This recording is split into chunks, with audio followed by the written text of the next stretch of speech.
I'm Quita Culpepper with the headlines in Austin. The Texas Education Agency released the spring STAR testing scores for 3rd through 8th grade students. Now, students saw big gains in reading, but they're still struggling to bounce back from pandemic-related learning losses in math. Here's Daniel Perot. Newly released STAR test results show reading scores improved across nearly every grade level. TEA Commissioner Mike Morath says the results are encouraging and we're seeing meaningful signs of academic recovery and progress. In Austin, the scores mirrored the statewide results. Reading scores improved across almost all grade levels except for 7th grade, which held steady. Math scores improved slightly among 3rd, 4th, and 6th grades, but dipped slightly for 5th and 7th graders. The percentage of Austin ISD 7th graders who met grade level in math was 21%. That's 10 points lower than the statewide average. While Austin is mostly in line with trends, some children in specific groups are lagging behind. Students taking the Spanish math and reading tests saw slight gains in grades 3 to 5, though they're far behind those taking the English tests and other students taking Spanish tests across Texas. It's a similar story for students who are economically disadvantaged. The STAR test has long been criticized for its high-stakes nature and taking away valuable class time. Education Austin Vice President Trassel Underwood says most of the scores don't reflect the hard work students and teachers have put into meeting the state's expectations, which makes it hard for districts to show growth or even meet expectations. The STAR test really needs to be revisited. A bill that would have scrapped the STAR test died in the last days of the legislative session after lawmakers couldn't agree on what to replace it with. We always are having to look at recalibrating those kind of statistical analyses. The state of Texas doesn't participate in national comparative studies, and that is of deep concern. And that was Daniel Perot reporting.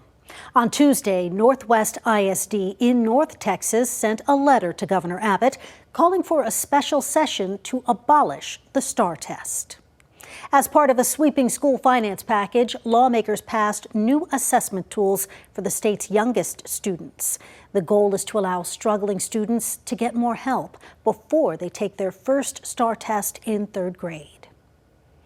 The city of San Marcos is changing how it uses license plate readers after city leaders shot down the idea of adding more. Police say the readers are a good tool to help investigate crimes, but critics worry about who can access the data they collect. Kelsey Sanchez sat down with the police chief to learn how San Marcos will use these cameras going forward. Driving through San Marcos, you may notice this camera. It's one of 19 flock safety license plate readers installed across town, but soon only 14 will be up. It's really a testament to the way that the community came out and, really voiced very strong concerns about the use of these cameras. Resident Amy Camp says the city's decision to scale back on how the city uses these cameras is a small victory. It's a good first step, but in the end, the only real solution will be banning the use of these cameras by the city. Chief Stan Stanridge says during last week's city council meeting, he heard residents' concerns loud and clear. I can simply say I believe we have been responsive in addressing all of the privacy concerns. Moving forward, the chief says automatic data sharing will end, so other agencies will have to submit formal requests. The use of the cameras will focus on things like sex crimes, hate crimes, stolen vehicles, and missing persons cases. We are trying to retain our data. We'll only release the data when somebody provides a non-disclosure agreement and it's related to a criminal investigation. Some residents worried about sharing LPR data with agencies like Immigration and Customs Enforcement. When asked about that, Stanridge said, "We do not use any license plate reader information for immigration purposes. So if we have any of our immigrant community watching this interview, we want them to hear unequivocally, we need your cooperation. If you're a witness, if you were a victim, we need you to come forward." While safeguards are in place, residents like Camp aren't convinced. I understand, people wanting to put privacy or wanting to put safeguards in place and feeling like that will be a solution. But unfortunately, in other cities and other states, we've seen that that's not a real solution. In San Marcos, Kelsey Sanchez, KVUE News. The city of Austin plans to nearly double the size of its electric vehicle fleet by 2030. Right now, the city has 373 battery electric vehicles. By 2030, staff hope to have 703.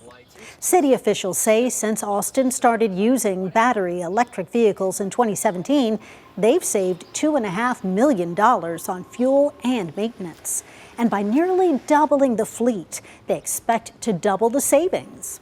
City leaders say the eco-friendly vehicles fit the culture of Austin.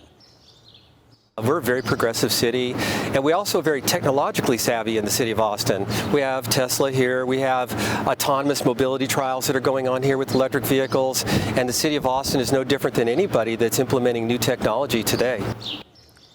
With the expansion of the electric vehicle fleet, the city plans to nearly double the number of charging ports at city facilities by 2030.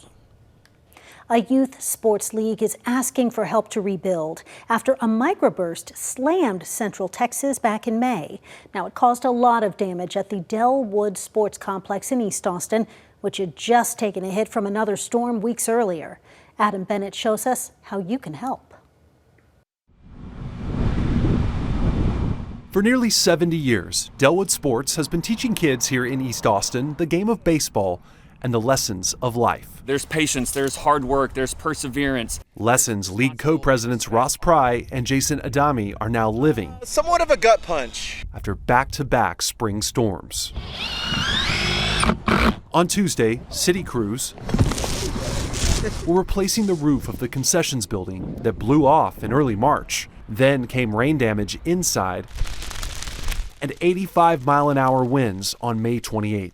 Right here is where we took a ton of damage. This roof actually extended all the way over to the other side of the bleachers there. And then you can see that the backstop fence has blown over as well. So that pretty much takes this field out of commission. There's also damage to scoreboards and dugouts. The plan now? Spend the summer repairing damage and removing debris before the fall season starts in September. From a time frame standpoint, it does feel tight. Whether through donations or volunteering, we love the community support. They welcome anyone stepping up to the plate to help them meet that goal. Adam Bennett, KVUE News. Musicians, DJs, and music teachers got health screenings and other wellness services thanks to a local organization.